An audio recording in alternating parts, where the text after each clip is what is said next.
Merhaba craft tutkunları, hoş geldiniz. Bu hafta da size eski kıyafetlerden bir dönüşüm projesi göstereceğiz. Eski kıyafet dönüşüm projelerinde bence kotların yeri bir ayrı.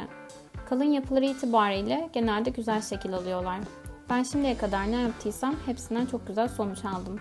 Bugün de bu eski kottan 2 tane kumaş sepet yapacağım. Eşyaların düzenli durması için ben genelde sepet veya kutu kullanmayı çok tercih ediyorum.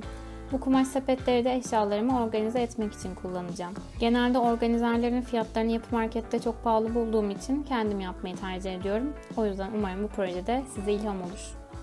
Hadi gelin şimdi nasıl yapacağız bir ona bakalım.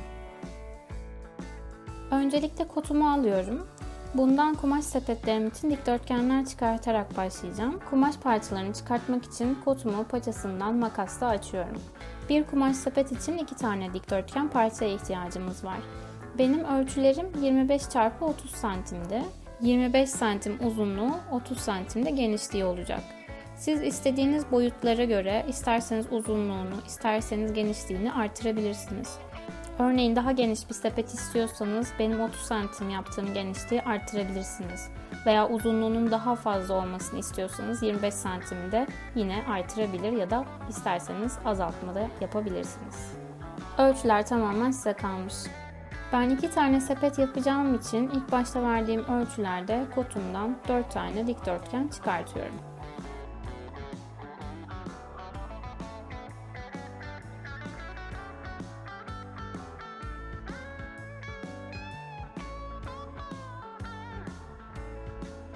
Bu arada kottan artacak parçaları kesinlikle atmayın. Onları da farklı projelerde mutlaka değerlendirirsiniz sonra.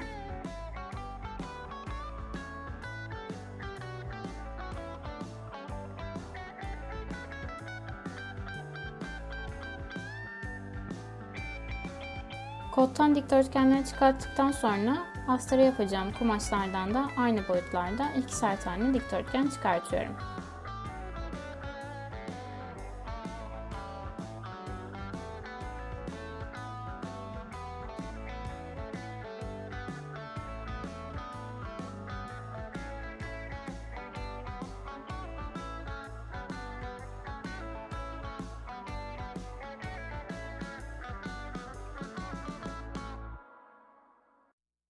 Şimdi kumaş parçalarını hazırladıktan sonra sıra bunları birleştirmeye geliyor.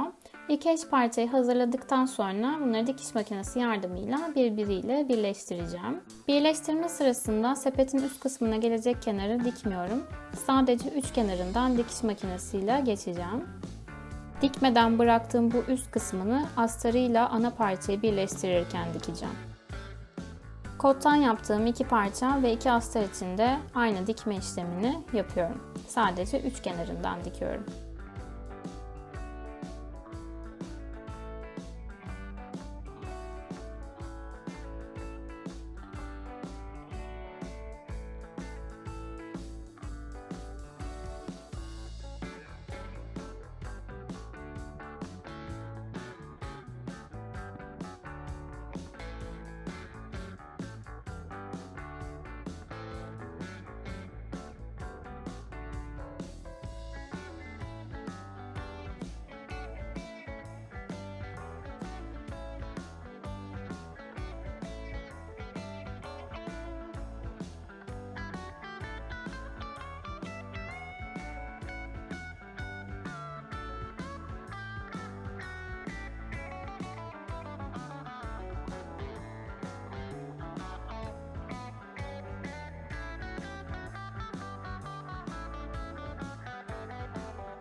Dört parçayı da diktikten sonra ana kumaşla astarı birleştirmeden önce yapmamız gereken bir işlem daha var.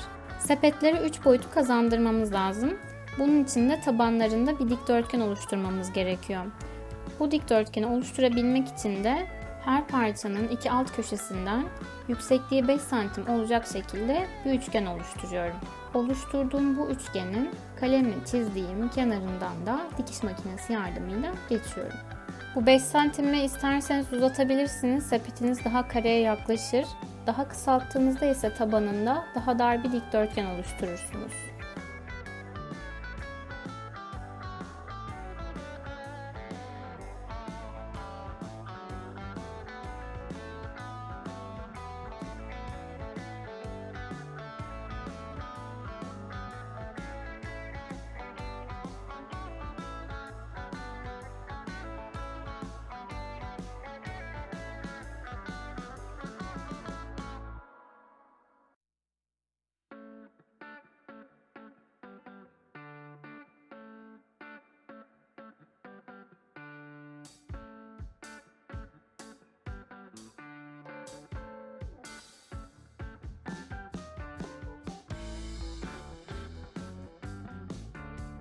Şimdi bu çizdiğim çizgilerin üzerinden dikiş makinesiyle geçiyorum.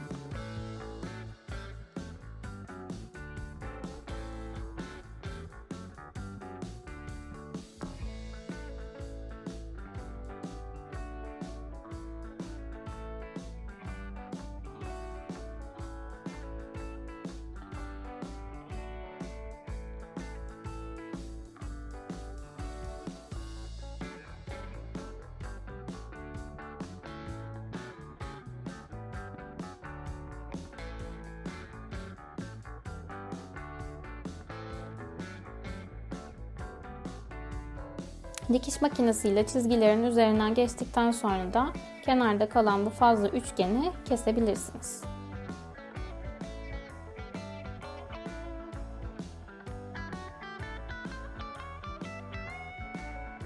Şimdi artık astarımla ana kumaşın birleşmeye hazırlar.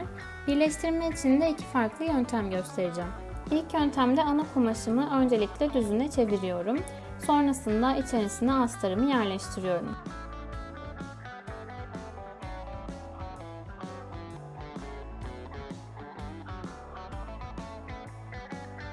Her iki parçanın da üst kısımlarını içe doğru katlıyorum ve birleştikleri noktadan dikiş makinesi yardımıyla geçiyorum.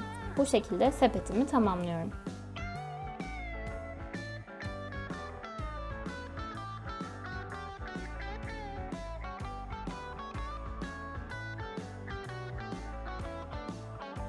İkinci yöntemde de bu sefer astarı düzüne çeviriyorum. Ana kumaşım tersiyle kalıyor.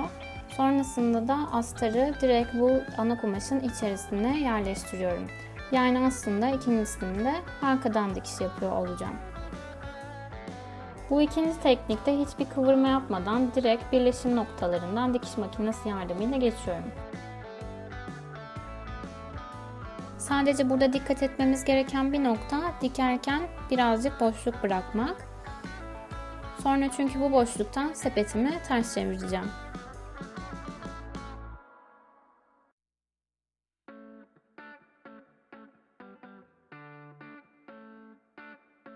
Kenarlarındaki dikişi bitirdikten sonra da kumaşın bıraktığımız boşluktan tersini çeviriyoruz.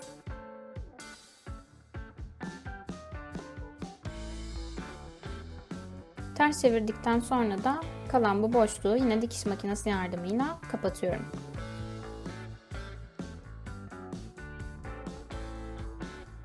Bu boşluğu kapatırken isterseniz dikiş makinesiyle etrafından tamamen geçebilirsiniz.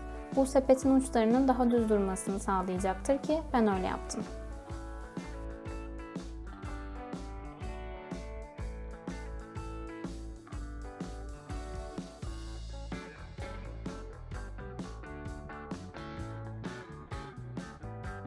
Son olarak sepetin üst kısmını 2 parmak olacak şekilde dışa doğru kıvırıyoruz. Evet, sepetlerimiz hazır.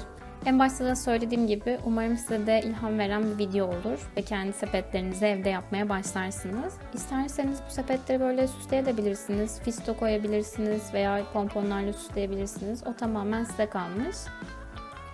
Videomuzu beğendiyseniz beğene tıklamayı ve yorum bırakmayı lütfen unutmayın. Bir sonraki videoda görüşmek üzere.